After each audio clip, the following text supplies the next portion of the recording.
If you have been on the interstate lately, you have seen them. The white vans, the trailers packed too high, swaying in the wind, the license plates from New York, California, and Illinois heading one direction, south. For years, the news media called this a migration. They called it a demographic shift. They talked about remote work and sunshine and lower taxes, as if this were just a lifestyle choice. But if you look at the hard data coming out in January 2026, those words feel polite. They feel outdated. Because what is happening right now in America isn't a migration, it is an evacuation. We are watching a fundamental resorting of the American population based on one brutal metric: survivability. People aren't moving because they want a bigger yard or a nicer tan. They are moving because the math of their lives has stopped working. They are fleeing states where the cost of existence has become predatory. They are running from zip codes where the government feels less like a service provider and more like a landlord who hates you. This isn't about politics anymore. It is about arithmetic. It is about the fact that in some states, you are working until Wednesday just to pay the state for the privilege of working until Friday. And in others, you might save money on rent, but you are paying with years of your life expectancy due to collapsing healthcare systems. We just got the latest numbers from the Census Bureau, United Van Lines, and the 2026 economic projections. The map has changed. The safe places aren't safe anymore, and the cheap places are hiding costs that will bankrupt you if you aren't careful. So today, we aren't just doing a list. We are doing a forensic audit of the 10 states that Americans are abandoning fastest as we head into 2026. We are going to look at the hidden taxes they don't put on Zillow. We are going to look at the insurance cliffs that are making homes uninsurable, and we are going to look at the demographic death spirals that turn entire towns into ghost stories. If you are thinking about moving, or if you are wondering why your neighbors just disappeared overnight, pay attention. Because the U-Haul index doesn't lie. Let's look at the map of the Exodus. Number 10, New Jersey. We start at number 10 with the state that has turned leaving into a local tradition, New Jersey. For the 8th consecutive year, New Jersey has ranked number 1 in outbound moves according to United Van Lines. Think about that for a second. 8 years. That is not a blip. That is not a trend. That is a systemic failure. When 65% of the moving trucks crossing your border are pointed out, that isn't migration. That is an evacuation. Now, on paper, New Jersey looks successful. It has some of the highest incomes in the country. The median household brings in nearly $99,000 a year. If you live in Mississippi or Arkansas, that sounds like a fortune. But in New Jersey, $99,000 isn't wealth. In New Jersey, $99,000 is barely survival. This is what we call the wealth trap. It is the illusion that you are making money when in reality you are just funneling money from your employer to your local government. Let's talk about the property taxes because they are the stuff of nightmares. New Jersey has the highest property tax rate in the nation, averaging around 2.5%,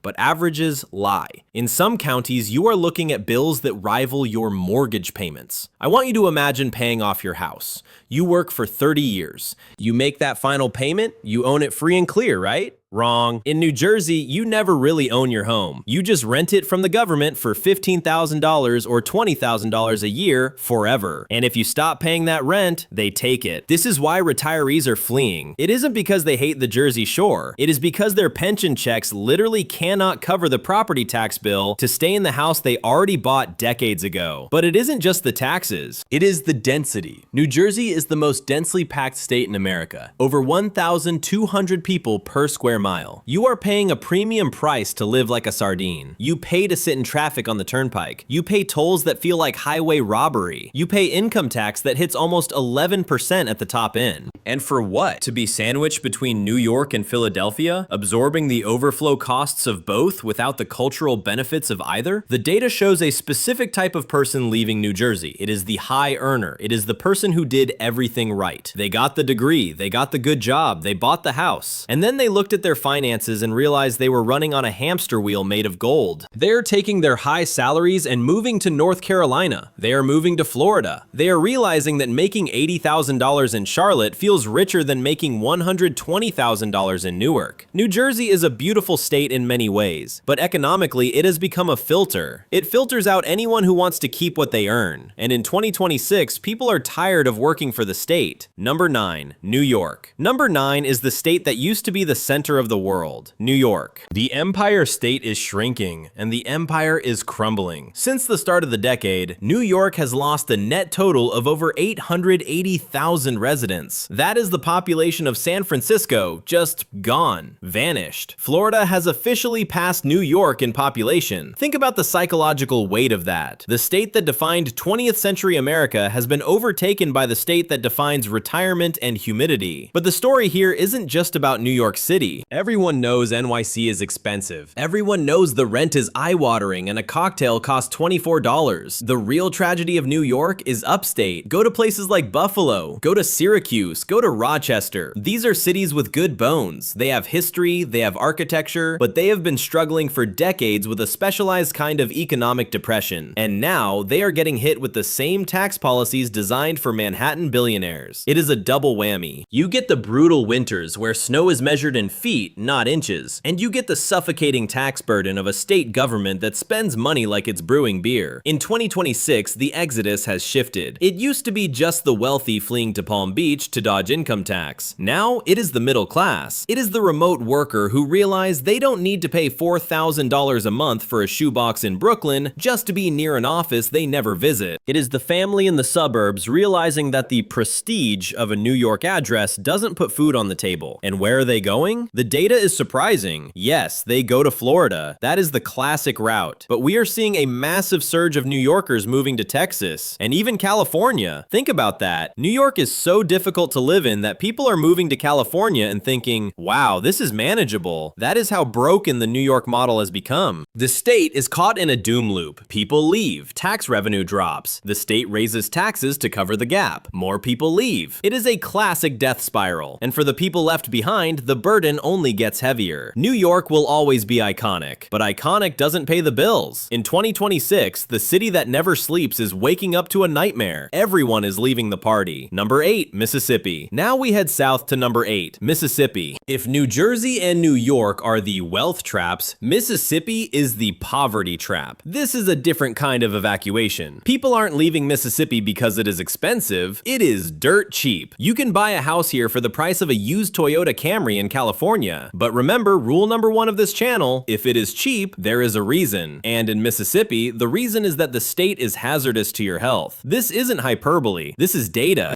Mississippi has the lowest life expectancy in the entire United States, 71.9 years. The national average is over 77. Move here and you are statistically volunteering to die 6 years earlier. That is the life tax. You save money on rent, you pay with your lifespan. Why? Because the healthcare system here is collapsing. Rural hospitals are closing down because they can't afford to keep the lights on. You have entire counties, huge geographic areas without a single pediatrician or obstetrician. If you have a heart attack in rural Mississippi, the ambulance ride alone might be long enough to kill you. Add to that the highest obesity rate in the nation, the highest smoking rate, the highest poverty rate at 19%. It is a brutal cycle. Young people look around and see zero opportunity. They see a state where the best career move is getting out, so they leave. 71% of the people moving out of Mississippi cite jobs as the primary reason. This is the brain drain. The smart kids leave for Atlanta, they leave for Dallas, they leave for Nashville, and they never come back. Who is left behind? The elderly, the sick, and the people too poor to rent a U-Haul. It creates a demographic sinkhole. The tax base shrinks, so schools get worse. Schools get worse, so no companies want to move there. No companies move there, so there are no jobs. No jobs means poverty remains high. It is a tragedy watching a state slowly wither away. So when you see those top 10 cheapest states videos, be careful. Mississippi is always number 1 on those lists, but they never tell you the cost of admission. Cheap is expensive when you can't find a doctor. Number 7, Connecticut. Number 7 is Connecticut. If you asked an AI to design a state specifically to annoy your bank account, it would design Connecticut. It looks perfect on a postcard. Fall foliage, charming coastal towns, old money aesthetic, aesthetics. But living here is a masterclass in frustration. Connecticut suffers from a severe case of the boredom premium. You are paying New York City prices, but you are getting Connecticut. For decades, people tolerated the high costs and the freezing winters for one reason: jobs. Specifically jobs in finance, insurance, and proximity to NYC. You suffered through the commute on the Metro North train because the paycheck was fat, but remote work broke that deal. Why pay $15,000 in property taxes to live in a drafty colonial house in the suburbs when you can do the same job from a beach in the Carolinas for half the price? The outbound migration data for Connecticut is staggering. Over 63% of moves are outbound. And it isn't just retirees, it is young families. They look at the wealth divide here and it makes them sick. You have places like Greenwich and Stamford, which are basically hedge funds with zip codes, loaded with billionaires. Then you drive 40 minutes to Hartford and you see a poverty rate over 28%. It is a state of haves and have-nots with very little in between. The middle class is being hollowed out. Everything costs more here: electricity, groceries, gas. And unlike New York, which at least gives you the culture of the world's greatest city, Connecticut gives you strip malls and expensive country clubs. It is a buffer state that has lost its purpose. People are realizing they don't need the buffer anymore. They are skipping the Northeast entirely. They are heading to North Carolina. They are heading to Colorado. They are looking for places where their money buys a lifestyle, not just a zip code.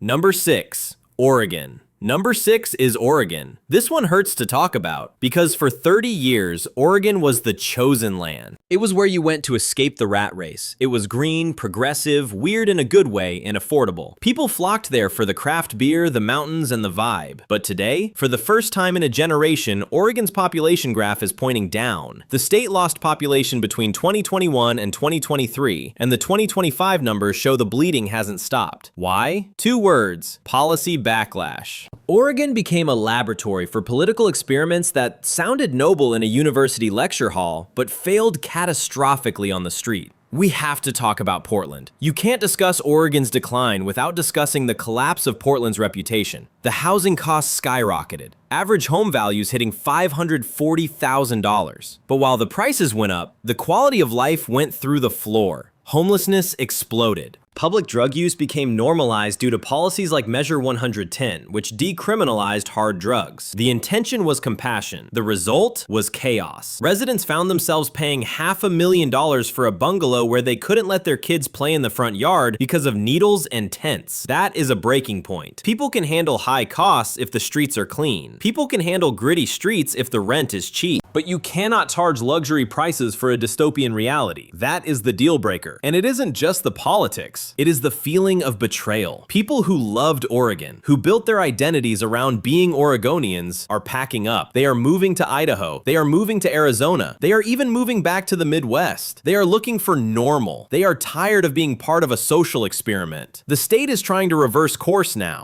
They are rolling back some policies. They are trying to clean up. But reputation is like trust. Once you break it, it takes years to rebuild. In 2026, Oregon stands as a warning. Good intentions don't pay the rent, and they don't keep the streets safe. Number 5, Hawaii. Number 5 is Hawaii. Paradise, the dream, the wallpaper on your computer screen. But unless you have a trust fund or a tech IPO in your back pocket, living here is a financial nightmare. Hawaii has the highest cost of living index in the entire United States. It isn't even close.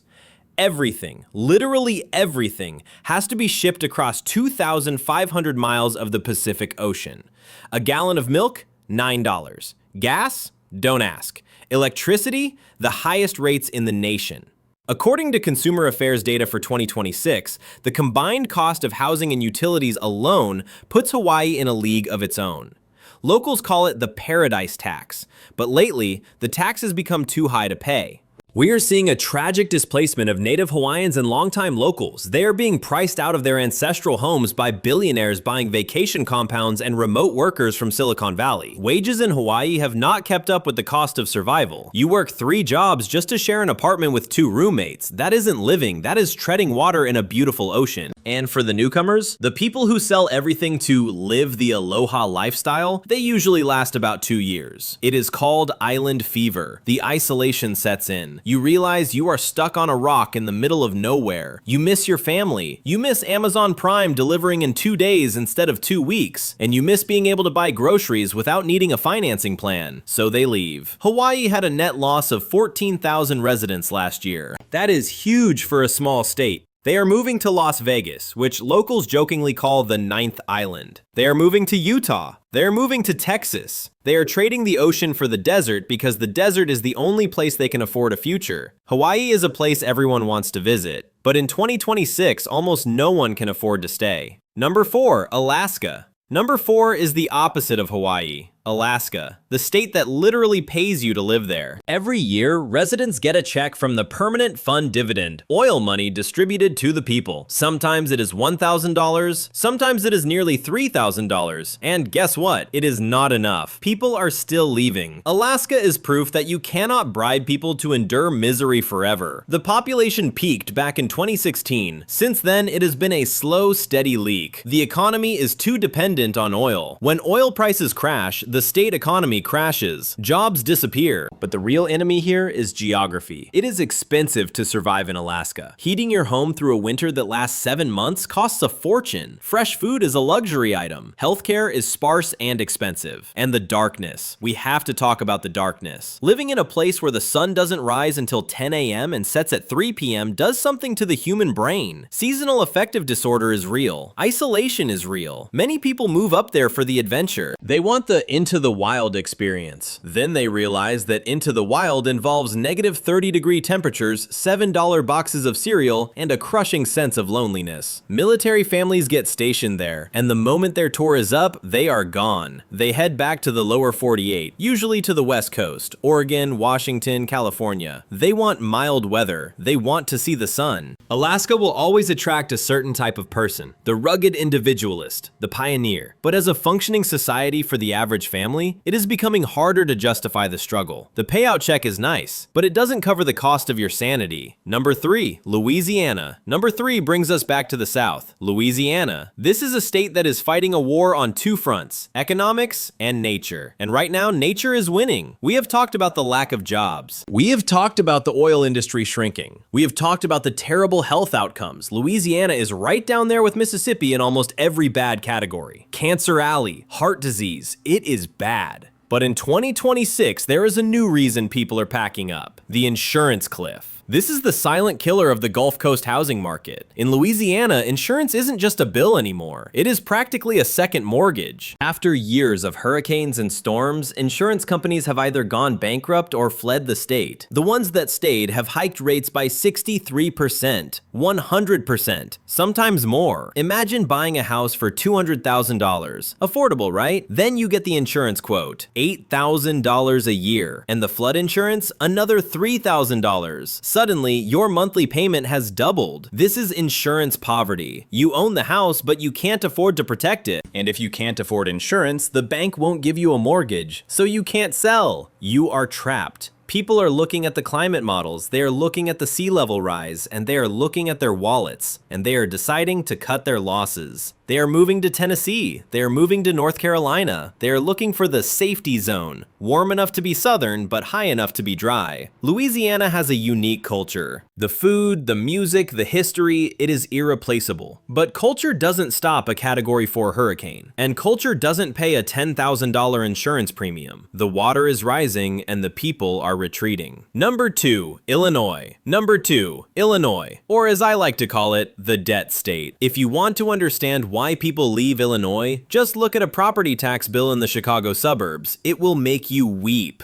Illinois has the second highest effective property tax rate in the nation, but the tragedy is what you get for that money, or rather, what you don't get. In most states, your taxes pay for current services, schools, roads, police. In Illinois, a massive chunk of every dollar you pay goes to pension debt. You are paying for the retirement of government workers who retired 10 years ago. You are paying for promises made by politicians in the 1990s. It is a generational theft. Young families are realizing this. They look at the math. They say, why should I pay $12,000 a year in taxes for a modest house just to cover the state's credit card bill? It is the ROI of citizenship. And in Illinois, the ROI is negative. Chicago is a world-class city. Summer in Chicago is magic. But the city is actively hostile to its residents' wallets. Effective January 1st, 2026, Chicago slapped residents with even more fees, congestion surcharges, lease taxes. They are squeezing a stone that is already dry. I talked to a guy from Naperville recently. He makes $150,000 a year. He feels broke. He said, I don't mind paying taxes if I see the value, but here I pay premium prices for budget services. The roads are full of potholes, the crime is up, and they just keep asking for more. That is the frustration. It is the feeling of being a piggy bank for a corrupt system. So they leave. 66% of moves are outbound. They go to Indiana just across the border to save instantly. They go to Florida. They go to Wisconsin. They are voting with their feet against fiscal mismanagement. Illinois is a warning of what happens when a government promises more than it can afford for too long. Eventually, the bill comes due, and the people who are supposed to pay it just leave. Number 1, West Virginia. And finally, number 1, the fastest shrinking state in America, West Virginia. This isn't just an economic failure, this is a demographic tragedy. West Virginia is the only state in the union where deaths consistently outnumber births by a massive margin. It is literally dying faster than it is being born. A natural decrease of nearly 8,000 people a year. Combine that with young people leaving and you have a state that is evaporating. The coal industry collapsed and nothing replaced it. You drive through these hollows and you see towns that look like movie sets for the apocalypse. Boarded up storefronts, schools closing because there are no children left to fill the desks. The opioid crisis hit here harder than anywhere else. It wiped out a generation of working-age men. The median household income is the second lowest in the nation, around $54,000. But unlike Mississippi, where there is at least some industrial growth in the South, West Virginia is geographically isolated by its own mountains. It is hard to build here. It is hard to ship goods here. It is beautiful. My God, it is beautiful. The mountains, the rivers, it is stunning. But you can't eat scenery. The people leaving West Virginia aren't just moving for better jobs. They are moving for survival. They are moving to South Carolina. They are moving to Ohio. They are moving anywhere where there is a pulse. Because staying in West Virginia feels like waiting for the end. The population dropped nearly 0.7% last year alone. That sounds small, but in demographics, that is a cliff. West Virginia is the canary in the coal mine for rural America. It shows us what happens when an entire region loses its economic reason to exist. The people left behind are the ones who can't afford to leave. They are trapped in a cycle of poverty and decline that has no obvious exit. It is the saddest number 1 on this list. Because the people here are tough. They are proud. But they are fighting a battle they cannot win against the math of the modern world. So there you have it. The map of the 2026 evacuation. From the high-tax pressure cookers of the Northeast to the broken economies of the Deep South. If there is one lesson to take from this list, it is this. Don't look for paradise. Paradise is a marketing term used to sell you a timeshare. In 2026, paradise doesn't exist. Every state has a poison pill. In New Jersey, it is the taxes. In Florida, it is the insurance. In Mississippi, it is the poverty. In California, it is the housing prices. Your job isn't to find the perfect place. Your job is to find the poison you can survive. Look for survivability. Look for the risk you can manage. Maybe you can handle the cold better than you can handle the taxes. Maybe you can handle the humidity better than you can handle the isolation. Make the choice with your eyes open. Read the fine print. Check the insurance rates before you fall in love with the kitchen. And remember, a cheap house is never cheap if there are no jobs to pay for it. The American dream is still out there, but it is mobile now. You have to be willing to move to find it. And sometimes the smartest move isn't about where you are going. It is about knowing when it is time to get out of where you are. This analysis was based on economic data and migration trends from January 2026. Your experience may vary, but the numbers usually don't lie. Stay safe, make smart moves, and don't let your zip code ruin your life. See you in the next one.